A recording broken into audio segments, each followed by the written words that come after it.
आत्मबळ केळव रतनं च प्रतिश्वासे कृष्ण कृष्णेति पावनं दग्ध्वा पापान्यशेषाणि दर्शयेत् तत्परं विभुं। શ્વાસે શ્વાસે પરમાત્માના કૃષ્ણ કૃષ્ણ વગેરે પાવન નામનું તથ્ય સાથે દુર્ગુણના ત્યાગ સાથે રટન કરો. એનાથી તમારા પાપ સંસ્કાર બધા બળી જશે, પુણ્યનો ઉદય થશે અને એ પુણ્ય વડે જ્ઞાન જાગૃત થઈને સર્વવ્યાપી સુખનિધાન પરમ પ્રભુના સર્વત્ર દર્શન સાક્ષાત્કાર થશે. કારણ કામં કલ્પદ્રુમ સાક્ષાત કલૌ શ્રી હરિકીર્તનમ એકો નામ સહસ્રેષુ નામી ગોવિંદૈકલમ. નિશ્ચયપૂર્વક માનો કે આ કલિયુગમાં પરમાત્માનું નામ સંકીર્તન એ સાક્ષાત મનોવાંછા પૂરી કરી ચિરશાંતિ આપનાર કલ્પવૃક્ષ છે. પ્રભુ અનંત છે એટલે એના નામ પણ અનંત છે, પણ હજારો નામોનું અધિષ્ઠાન નાનું સર્વ ઇન્દ્રિયોમાં ખેલનાર ગોવિંદ એક જ છે. પ્રભુનું પાળે તે નામ લો, ફાળે તે રૂપનું ધ્યાન ધરો. એ બધો પ્રવાસ બધા નવાણું પાણી સમુદ્રમાં મળે તેમ એ બહુ નાની અનાની બહુરૂપી અરૂપી સાકાર નિરાકાર પરમાત્માને જ પહોંચે છે. કેમ કે ધીર શ્રીદ સર્વરૂપો ધીરોંતઃ પરતસ્તુ સહ દત્વા સૂક્ષ્મ બુદ્ધિયોગમ સ્વાત્માનં દર્શયત્યતઃ. તમારી બુદ્ધિનો પ્રેરક એ જ છે, અખિલ ઐશ્વર્યનો દાતા સર્વરૂપ એ જ છે, શિવ સ્વરૂપ સર્વ કલ્યાણનો ભંડાર એ જ છે. પ્રાણી માત્રના અંતઃકરણની અંદર અને બહાર એ જ પ્રકાશે છે.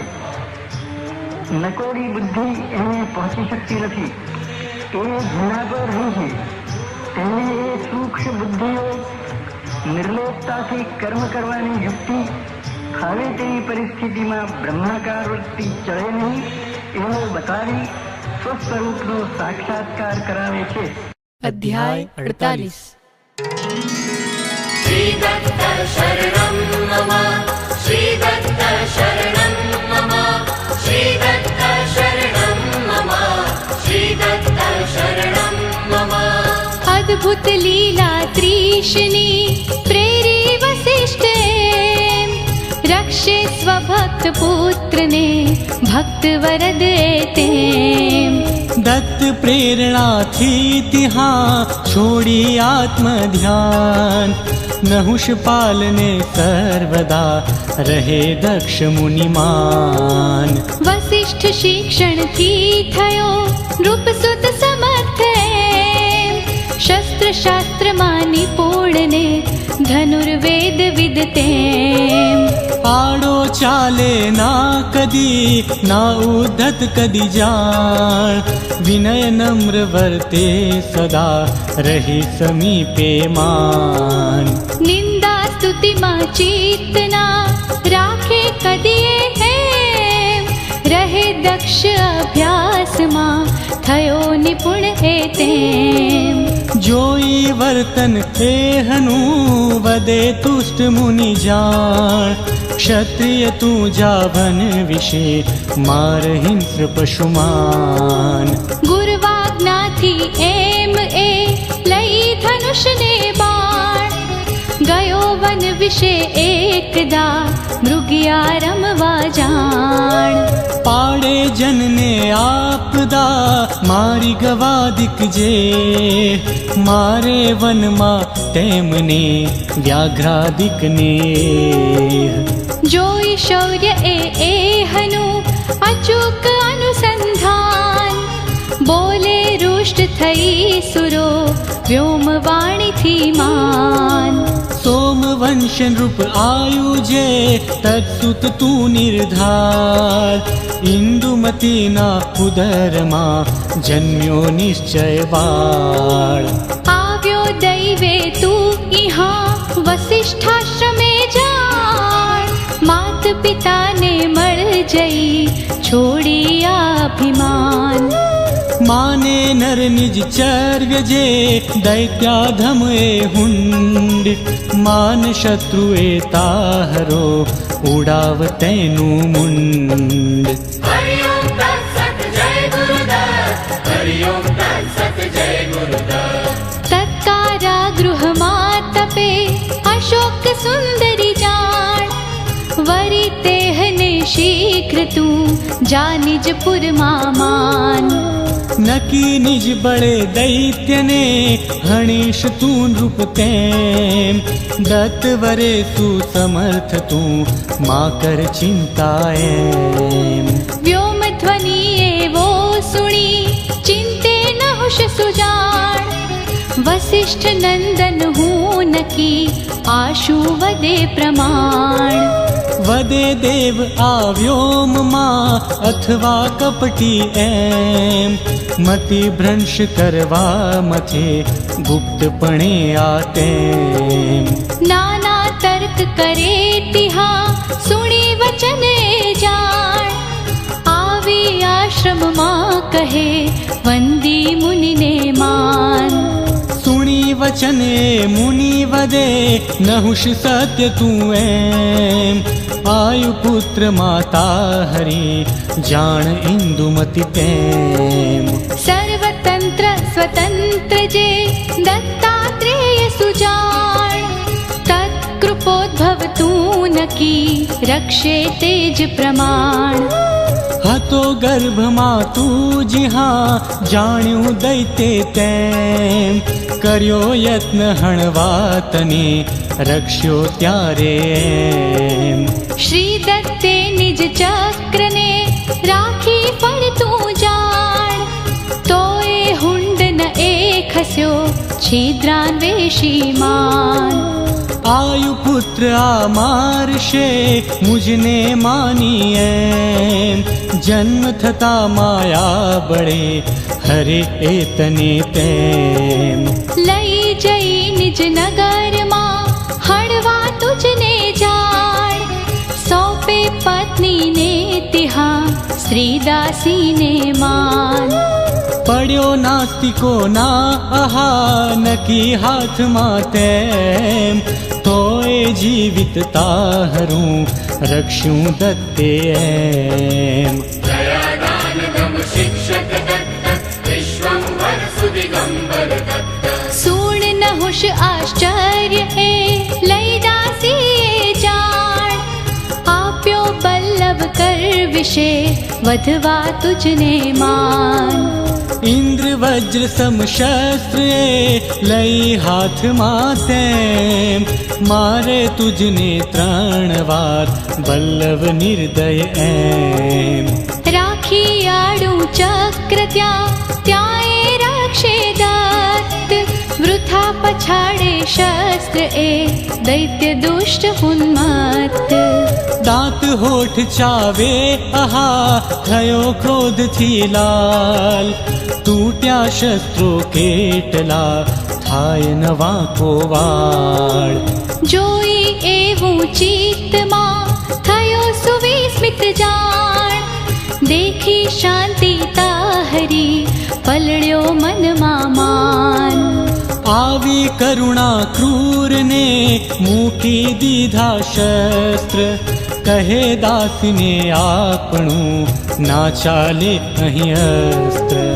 करे देव आनी नकी रक्षा कोई जाण माटे मूकी आविए आने क्याए मान एम कही तुझने अहीं आणी मूके तेम दैव बलि माटे करे दत्त सुरक्षण एम जाणी ध्याने सर्व आ कीधु पालन जाण ना मोकल्यो नगर मा दैत्य भीति थी मान जीवू तू ए नाल है हुंड दुष्ट मति एम नहीं तो अहिया आविने करे उपाधि तेम शापे अशोक सुंदरी पूर्वे ने जाण नहुष आयुसुत मारशे नक्की तने खलमान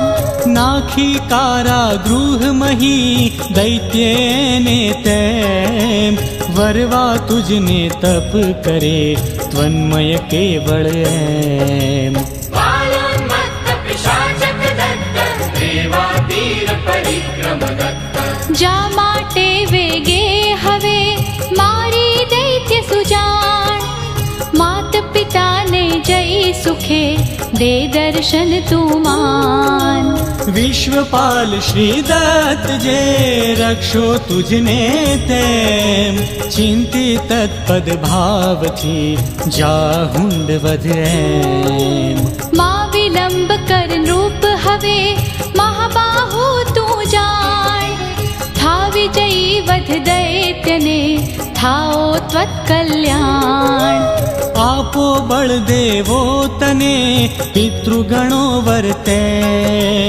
आपो यश मंत्रो सदा आयुष विप्रो एम दिंग मंडल व्यापो बधु त्वत्कीर्ति थी जान ले आशीष आमाहरी जा विजयी था मान वचन वंद्य शिरसा कही नहुष गड़गड़ो थाय वंदी मुनि पद भाव थी अर्पे चरणे काय कहे वदुषु हूँ गुरो जानो सघळो आप चरण सेवता टळे दारुण सघळा ताप नासे कामादिक बधा अंतः शत्रु तेम बाह्य शत्रु हुंडा दिए कौन मात्र त्याएम वैन तेय जोई स्वयं नासे अहि गण जेम भवत कृपा थी अरि गणो थाशे निर्बल तेम ना चिंता मुझने कशी स्मरी चरण आनाथ अखिल दैत्य कुल हुंड सह मर्दिश हूँ साक्षात एम कही चरणे पड़े सूंघी मस्तक तेम उठाड़ी मुनि प्रेम थी कहे जई थाएम पितृदेव विप्रो सदा वारी अरिष्ट जान रक्षो द्यावा भूमिया पूषा अघहर मान ग्रह पीडन विनिवारण दत्त आदि व्याधि विदारण दत्त आशीष एवी आपता वसिष्ठ प्रेमे चाल्यो नहुष त्वरा थकी स्मरी दत्त पद तेम कहे न नमता गर्भ थी आज सुधी जे जान रक्षो दत्ते स्नेह थी वंदु तत्पद मान करी क्षेम रण मां प्रभु देजो जयते एम पूर्ण करी सहुवासना लेजो सेवा तेम नास्तिक ने दंडे सदा रक्षे आस्तिक जान तेज दत्त मारो नकी रक्षक एक प्रमाण साधु मनो विश्राम जे तच्चिंतन थी एम तड़ी खेद मारो सहु वरो विजय श्री तेम गाता गुण जैना आहा थाके अहिपति जान बृहस्पति पण मूक ज्या हूँ तो कौन प्रमाण भावे जोड़ी बेउकर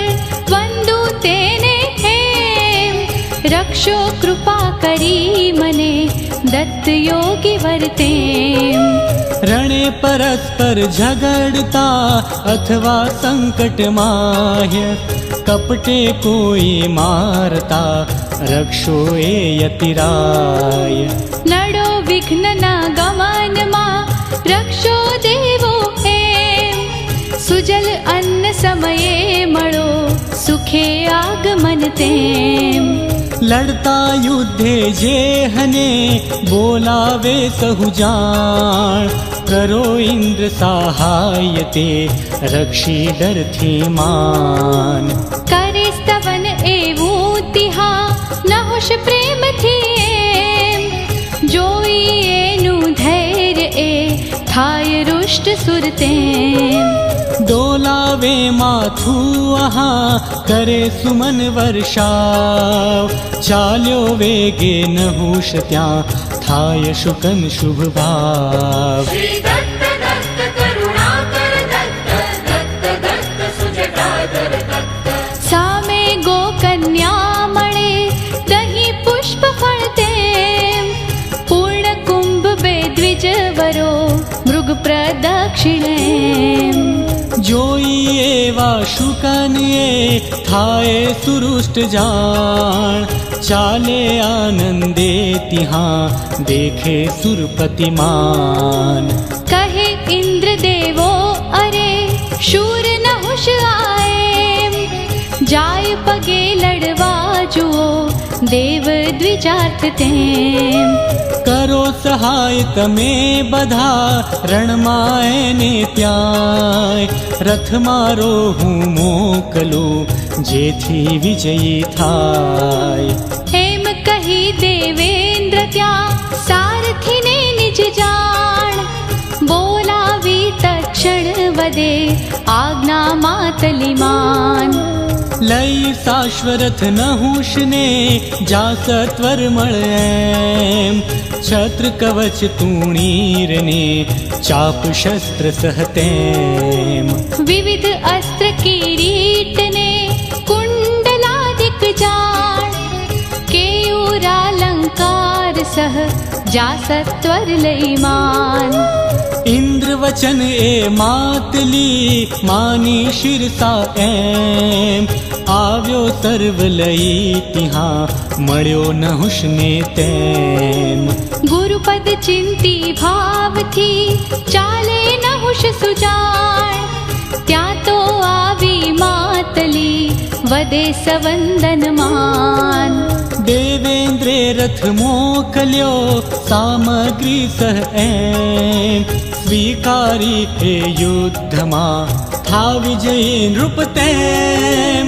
સર્વ પૂર્ણ એ જાણતું અભેદ્ય કેવળમાન, સુણી વચન આનંદથી સ્વીકારે નૃપ જાણ. રત્ન જડિત શિર પર ધરે મુકુટ પ્રેમથી એમ, કાને કુંડલ જગ જગે હાર કંઠમાં તેમ. શ્રી દત્ત દત્ત વ્રજભૂષણ દત્ત દત્ત દત્ત દિતદૂષણ દત્ત. તેજસ્વી દ્રઢ કવચે પહેર્યું અંગે જાણ, અનુક્રમે સર્વાયુધો બાંધે સમંત્રમાન. વંદન કરી રથને પછી પ્રદક્ષિણા કરી એમ, સ્મરી દત્ત પદ મંત્ર સહ બેસે રથમાં તેમ. પૂડે ફર ફર રણ ધ્વજા શ્વેત અશ્વ સોહાય, શોભે રવિ સમ નહુષ એ વીર શ્રીથી ત્યાંય.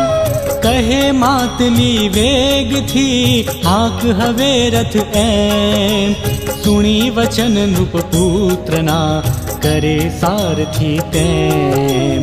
લીધો ચાબુક હાથમાં ખેંચી લગામ જાણ, ત્યાં તો વાયુ સમ આહા ઉડ્યો રથ એમાન. વિશ્વંભર શ્રી દત્તે થતા સ્વયં સહાય, શૂન્યુનત્વ રહે તિહાં અવળું સવળું થાય. 33 કોટી દેવગણ દોડ્યા સર્વે તેમ, કહે નહુષ આવ્યા મેં સહાયાર્થ સુર એમ. વદે નહુષ હે દેવગણ દત્ત માહરો પ્રાણ, તેજ કરાવે આ બધું ના શંકા ત્યાં.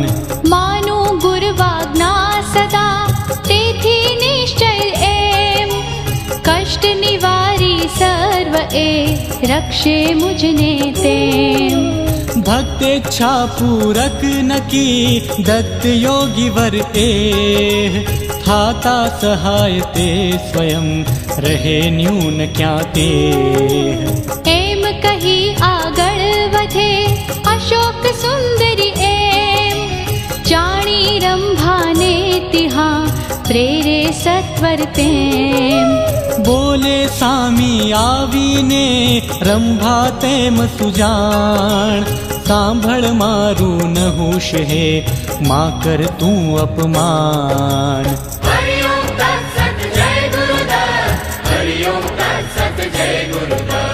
રંભા હું મારી સખી અશોક સુંદરી જેહ, જાણી ત્વદાગમ ધ્યાનથી મને મોકલે તેહ.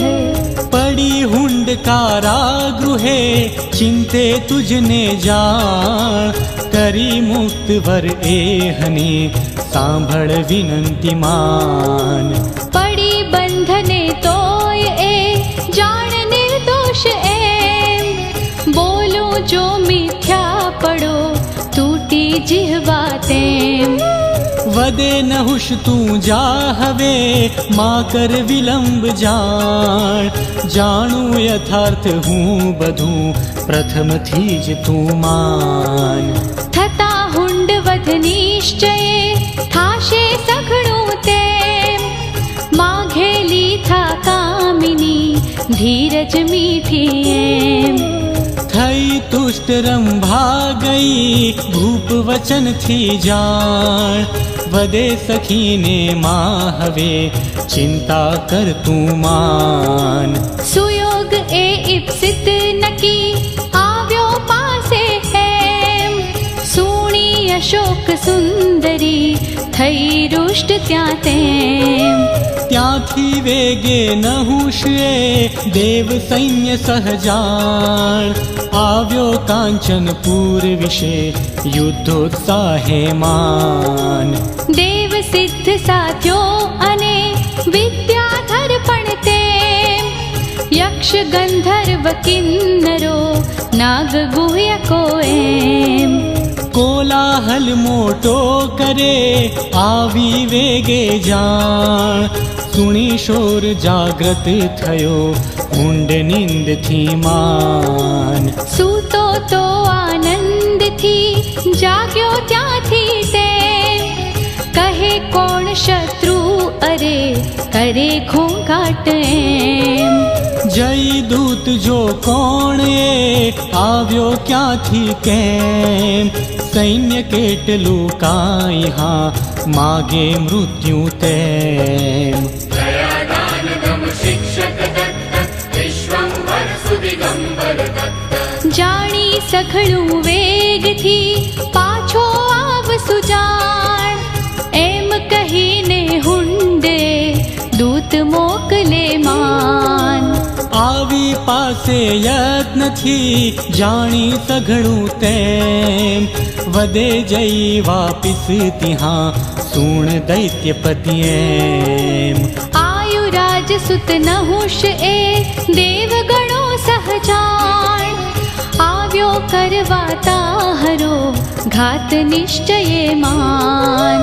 સુણી વચન ક્રોધે થયો લાલ છોડ એ તેમ, પૂછે પત્નીને અરે માર્યો અર્ભક એમ. માર્યો સમક્ષ વા કહે આપ્યો કોને કેમ, કહે પત્ની દાસી કરે માર્યો સમક્ષ તેમ. હાડ ચામ પણ એહના ફેંક્યા વ્યર્થ ન જાણ, સુણી વચન પૂછે તિહા દાસીને એ માન. બોલ રાંડ કોણે હણ્યો બાળક પેલો એમ, બોલે દાસી મેં નકી રાણી સન્નિધ તેમ. માર્યો નિશ્ચય બાળએ સત્ય સત્ય ત્રિવાર, હાડ ચામ સહ એહનો કીધો પાક રસાળ. ખાધો આપે મોજથી કાંગુર રાઓ એમ, ચાવી જીભ વદે અસુર ક્યાંથી આવ્યો તેમ. મારી શત્રુ સર્વને કરીશ શિક્ષા જાણ, ક્યાંથી આવ્યો જો હણ્યો હંત દૈવ બલવાન. એમ કહી આજ્ઞા કરે સર્વ સૈન્યને તેમ, ચાલો કહે આવ્યો શત્રુ એમ. જીવાશા ઉર્મા ધરી રહેશે જે ઘરમાહ્ય, હણી તેમને નિશ્ચય પછી જઈશ હું ત્યાંય. એમ કહી સેનાપતિ નીમી 5 સુજાણ, દે યુદ્ધાર્થે મોકલી સર્વ સૈન્ય સહમાન. કઠોર આજ્ઞા એહની માની દૈત્યો એમ, ચાલ્યા લડવા બીકથી મને કમને એમ. અલખ નિરંજન ને કહે આગળ રણ સંગ્રામ, પડશે હુંડા સુરતિહા કુલાંગાર ઉદ્દામ. લઈ દેવગણની સર્યો નહુષ અગ્ર સુજાણ, સ્મરી દત્ત પદ રંગે અપૂર્વ કેવળ માન. इति श्री दत्त पादारविंद मिलिंद ब्रह्मचारी पांडुरंग रंग अवधूत महाराज विरचिते श्री गुरुलीलामृते अलख निरंजन संवादे नहुष प्रयाणं नाम अष्टचत्वारिंशोऽध्यायः समाप्तः.